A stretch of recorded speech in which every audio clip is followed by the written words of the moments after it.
Hadirin ma'asyiral muslimin, sungguhnya di sana ada satu ibadah yang terlupakan. Ibadah yang tidak kalah mulia daripada ibadah mengucapkan kata-kata yang baik. Ibadah tersebut adalah diam dari keburukan.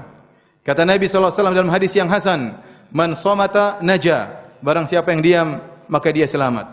Nabi sallallahu alaihi wasallam bersabda, "Man kana yu'minu billahi wal yaumil akhir falyakul khairan aw liyasmut." Barang siapa yang beriman kepada Allah dan beriman kepada hari akhirat, itu dia yakin bahwasanya akan ada hari pembalasan atas apa yang dia kerjakan, atas apa yang dia ucapkan, falyakul khairan, maka hendaknya dia berkata-kata yang baik, aw liyasmut. Kalau tidak bisa berkata yang baik, maka hendaknya diam. Kalau ada yang berkata, al-kalamu min fiddah fa inna as-samta fas-sukutu min adh-dhahab. Kalau ada yang berkata bahwasanya berbicara adalah dari perak, maka kita katakan bahwasanya diam adalah dari emas. Ingat, setiap perkataan yang kita ucapkan dicatat oleh malaikat.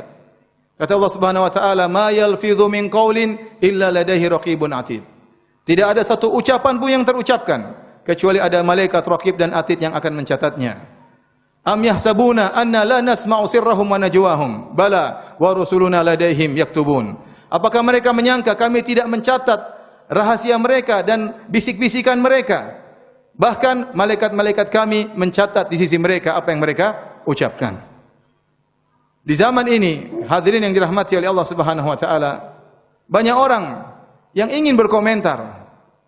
Apa yang terjadi dia komentari. Dan setiap berita yang sampai kepadanya maka dia pun segera men-share tanpa dia memfilternya, tanpa dia cek benar atau tidak. Dan saya ingatkan bahwasanya para ulama menjelaskan tulisan sama dengan ucapan. Hukum tulisan sama dengan ucapan. Sebagaimana kita berhati-hati dalam ucapan, hendaknya kita berhati-hati dalam tulisan. Bahkan betapa banyak akad terjadi tanpa pembicaraan. Sekarang banyak jual beli online hanya cuma dengan di-enter, ditekan, dipencet, hanya dengan tulisan. Betapa banyak terjadi akad tanpa pembicaraan, hanya tanda tangan, selesai. Oleh karenanya, pembicaraan hukumnya sama dengan tulisan. Tulisan hukumnya sama dengan pembicaraan. Sebagaimana seorang waspada berhati-hati dalam segala ucapannya, maka hendaknya dia pun berhati-hati dan waspada dalam setiap tulisannya. Zaman sekarang ini betapa banyak hal-hal yang memacu kita untuk berkomentar. Bahkan sifat manusia hobinya untuk komentar. Sehingga kita lihat dengan sangat menyedihkan di media sosial terjadi pertikaian, terjadi ejek saling mengejek, saling menjatuhkan, saling menuduh, dusta tersebar. Hati-hati. Hal itu semua bisa mengantarkan kita ke dalam neraka jahanam. Dalam satu hadis yang diriwayatkan Imam Al-Bukhari, Nabi sallallahu alaihi wasallam pernah melihat seorang sedang diazab di alam barzakh. Bagaimana azabnya? Azabnya dia sedang duduk, lalu datang orang yang lain mengambil benda tajam kemudian merobek bibirnya sampai ke lehernya di sebelah kanan. Kemudian orang itu berpindah sebelah kiri, memindahkan pisaunya ke sebelah kiri, merobek mulut kirinya sampai ke lehernya. Begitu mulut kirinya robek sampai ke lehernya, maka yang sebelah sini sudah sembuh lagi. Maka dia pindah lagi ke sebelah kanan. Kemudian dia robek lagi, yang sebelah kiri sembuh lagi. Terus demikian sampai hari kiamat. Maka Nabi bertanya, siapakah orang tersebut? Maka dijelaskan kepada Nabi SAW, "Amal ladzi ra'aitahu yushaqqu shiduquhu." Adapun orang yang kau lihat dirobek mulutnya sampai ke lehernya, fakadzabun yuhadditsu bil kadzbah, adalah seorang pendusta yang dia menyampaikan satu kedustaan, fatuhmalu anhu hatta yablughal afaq, kemudian dusta tersebut di-share sampai tersebar ke alam semesta, fayusna'u bihi ila yaumil qiyamah, maka dia disiksa demikian sampai hari kiamat kelak. Sekarang menyebarkan kedustaan begitu mudah. Kalau zaman dahulu untuk menyebar kedustaan susah, tidak ada sarana komunikasi.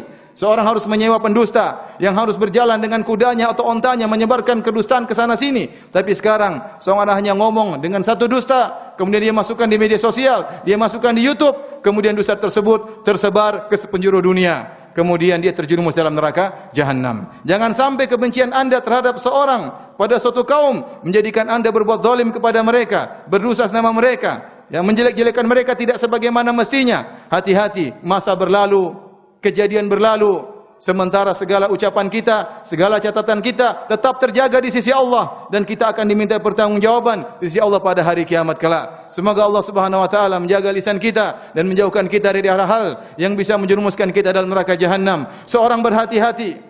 Ingat sabda Nabi SAW, min husni islamil mar'i tarkuhu ma la ya'ni. Di antara keelokan Islam seseorang, hendaknya dia meninggalkan yang bukan urusannya. Kalau anda pakar dalam hal tersebut, silakan berbicara, silakan komentar, silakan menganalisa. Namun jika anda bukan pakarnya, tidak banyak data yang ada pada diri anda, maka jagalah lisan anda, pegang lisan anda. Lisan kalau sudah terlanjur diucapkan, tidak bisa ditarik kembali, tercatat di sisi malaikat yang akan ditampakkan kepada kita pada hari kiamat kelak.